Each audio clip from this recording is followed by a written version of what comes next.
கர்த்தருக்கு மிகவும் பிரியமான தேவ ஜனங்களே, இந்த ஞாயிறு விருந்திற்காக இயேசு கிறிஸ்துவின் நாமத்தில் உங்களை அன்புடன் அழைக்கிறோம். இந்த குருத்தோலை நன்னாளில் தேவன் நமக்கு தரும் நற்செய்தி.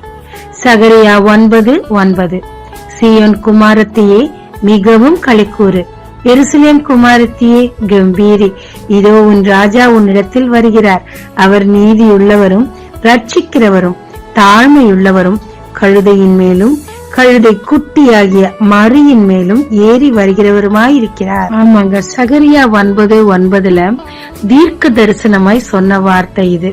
தேவாதி தேவன் நமக்காக கழுதையின் குட்டியின் மேலே ஏறி வருகிறவராயிருக்கிறார். அவருடைய குணாதிசயங்களை பற்றியும் சொல்லப்பட்டிருக்கிறது. இந்த குருத்தோலை நன்னாளிலே நம்முடைய இயேசு கிறிஸ்துவை சுமந்து வந்ததும் ஒரு கழுதைதான். இங்கே 3 விதமான கழுதைகளை பற்றி பார்க்கலாம். ஒன்று கைவிட்ட கழுதை, 2வது எச்சரித்த கழுதை, 3வது தனக்கும் தேவனுக்கும் மகிமையை சுமந்து வந்த கழுதை. 2 சாமுவேல் 18:9 கைவிட்ட கழுதையை பற்றி பார்க்கலாம். அப்சலோம் தாவீதின் குமாரன் தாவீதுக்கு விரோதமாக எழும்பி வந்தார். அவர் தாவீதை துரத்தும்படிக்கு கோவேறு கழுதையின் மேல் ஏறி வந்தார். அவர் தவறு செய்யும் போதெல்லாம் அந்த கழுதை கூடவேதான் இருந்தது. அவரை சுமந்து கொண்டே வந்தது. போக சொன்ன இடமெல்லாம் போனது. கடைசியாக தப்பித்து ஓடும் போதும் கூடவே வந்தது. ஆனால் அவர் மாட்டிக்கொண்டார். கருவாலி மரத்தின் மேலே மாட்டிக்கொண்டார், தொங்கினார். அவருக்கு தப்புவிக்க வழியே இல்லை. இந்த கழுதை கொஞ்சம் முன்னே பின்னே நகர்ந்து அவர் மேலே உட்கார ஏதாவது செய்திருக்கலாம். ஆனால் தன் ஜீவன் காப்பாற்றப்பட்டால் போதும் என்று சொல்லி அவரை அங்கேயே விட்டு அப்படியே நகர்ந்து சென்றது. அவரும் செத்து போனார். இது அப்சலோனின் வாகனமாகிய கோவேறு கழுதைங்க. இந்த கழுதை எங்க எஜமான் போனாலும் கூடயே போகும். அப்பாவுக்கு விரோதமா போனாலும் ஏத்திக்கிட்டு போகும். அதே நேரத்துல உயிர் தப்ப ஓடி போனாலும் அப்பயும் ஏத்திக்கிட்டு போகும். ஆனா எஜமான் இங்க ஒரு சிக்கல்ல மாட்டிட்டார். கருவாலி மரத்துல அவரோட முடி மாட்டிக்கிச்சு. தலைகீழ தொங்குனார். இந்த கழுதை நினைச்சிருந்தாலும் ஒன்னும் பண்ணிருக்க முடியாது. ஆனா கற்பனைக்கு சொல்லலாமே, முன்னங்கால நிமித்தி பின்னங்கால நிமித்தி எப்படியாவது எஜமானது உட்கார வைக்க பண்ணிருக்கலாமோ என்னமோ தெரியல. ஆனா இந்த இடத்துல கழுதை என்ன பண்ணுது, அவரை விட்டு விலகி போயிருது. இவர் அந்த இடத்துல இன்னும் அதிகமா தொங்க ஆரம்பிச்சார். தன்னோட ஜீவனை பாதுகாக்க அங்கிருந்து போயிடுச்சு. இந்த கழுதை எதை குறிக்குதுன்னா, கர்த்தரை அவர் நம்முடைய நம்பிக்கையாய் கொள்ளாமல் மனிதர்களையோ பதவியையோ பணத்தையோ வேறு எதையாவது நாம் நம்பி, பிள்ளைகள் கூட நம்பி நம்ம லைஃபையே இன்வெஸ்ட் பண்ணிருப்போம். ஆனா பிரச்சனைன்னு வரும்போது நம்மள கை விட்டு போறத அடிக்கடி நம்ம பாக்குறோம். தன்னந்தனியா நம்ம மாட்டிக்கிட்டு முழிப்போங்க. இதுதான் மனுஷனை நம்புறதும் கர்த்தரை தவிர வேத ஏதாவது நம்புறவங்களுக்கு ஏற்படுற கதி. ஆனால் தாவீதோ கர்த்தரையே நம்பி இருந்தார். இத மாதிரி நிறைய சிக்கல் வந்துச்சு. அத்தனையிலும் காப்பாற்றப்பட்டு சிம்மாசனத்தில் இருந்தார். 2வது கழுதை என்னாகமம் 22:23 பீலையாமின் கழுதை. ரொம்ப நல்ல கழுதாங்க அந்த கழுதா. இந்த பீலையாம் இருக்காரே, தேவனுக்கு விரோதமாக இஸ்ரவேல் ஜனங்களை சபிப்பதற்காக ராஜா கிட்ட கைக்கூலி வாங்கிக்கிட்டு போனார். அப்ப இந்த கழுதை முன்னாடி தேவதூதன் வந்து தடுக்கிறத பாத்துருச்சு.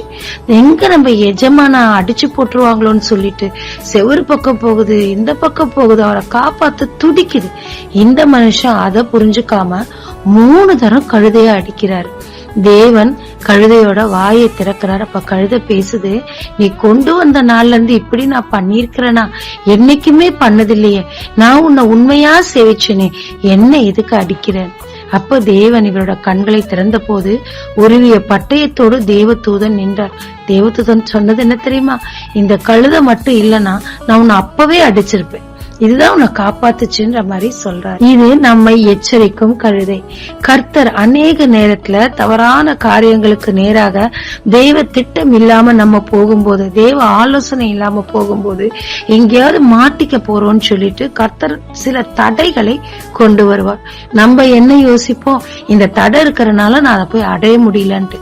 ஆனா அதை நம்ம அடையணும்னா இந்த தடை வராம இருந்துச்சுன்னா மிகப்பெரிய பிரச்சனைக்குள்ளாக நம்ம மாட்டிருப்போம்.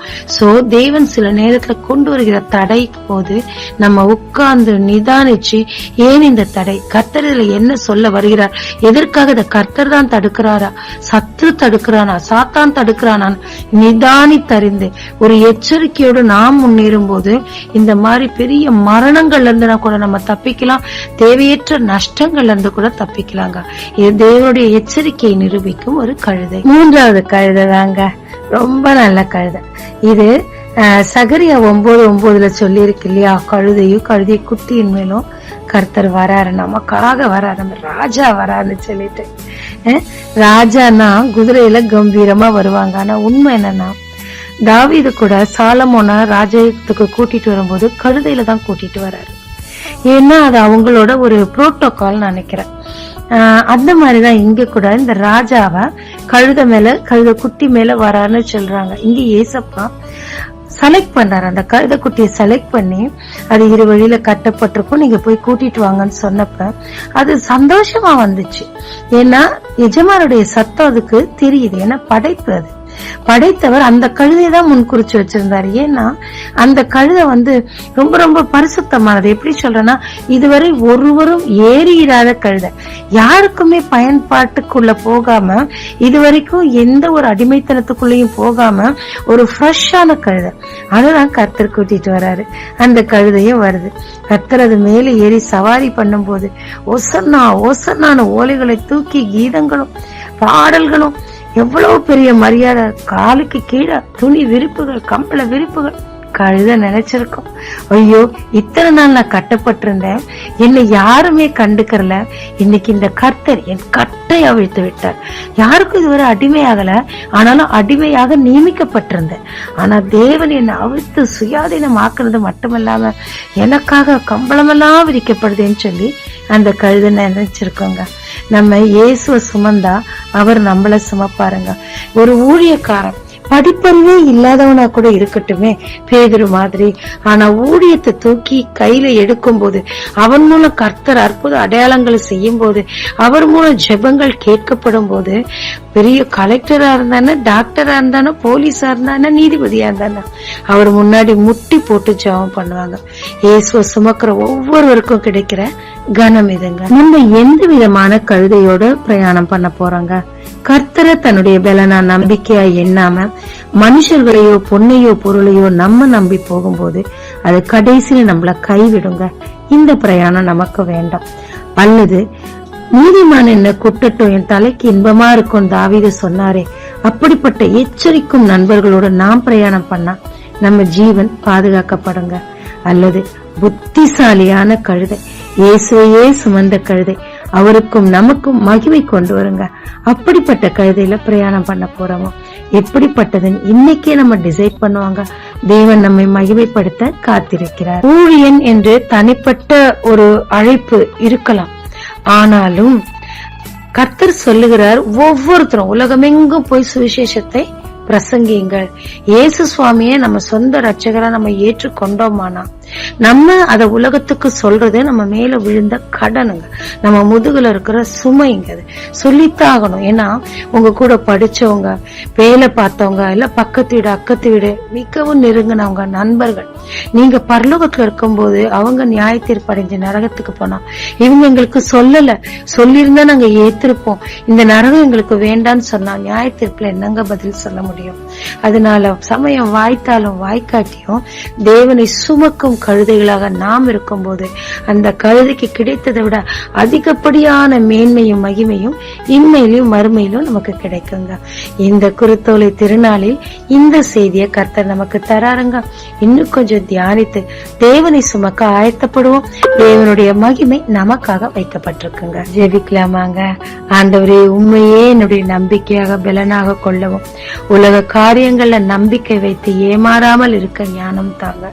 ஆண்டவரே உடைய எச்சரிக்கையை ஏற்றுக்கொண்டு அதிலிருந்து நானும் தப்புவித்து மற்றவர்களை தப்புவிக்கும் ஒரு கழுதையாய் இருக்க எனக்கு உதவி செய்யும் ஐயா. ஆண்டவரே, கட்டுகள் அவிழ்க்கப்பட்டவர்களாக உம்மிடத்தில் சுயாதீனமாய் நெருங்கி உம்மை சுமந்து மகிமை உமக்கு கொடுத்து அந்த மகிமை எனக்கும் எடுத்துக்கொள்ளும் புத்திசாலி கழுதையாய் இருக்க எனக்கு உதவி சாரும். உம்மை சுமக்க கற்றுத்தாரும், பலன் தாரும். அநேகருக்கு பிரயோஜனமாய் என்னை வையும். இயேசு மூலம் பிதாவே, ஆமென். இயேசு கிறிஸ்துவின் நாமத்தில் இந்த நாளில் உங்களை ஆசீர்வதிக்கும் ஜீசஸ் விஷன்.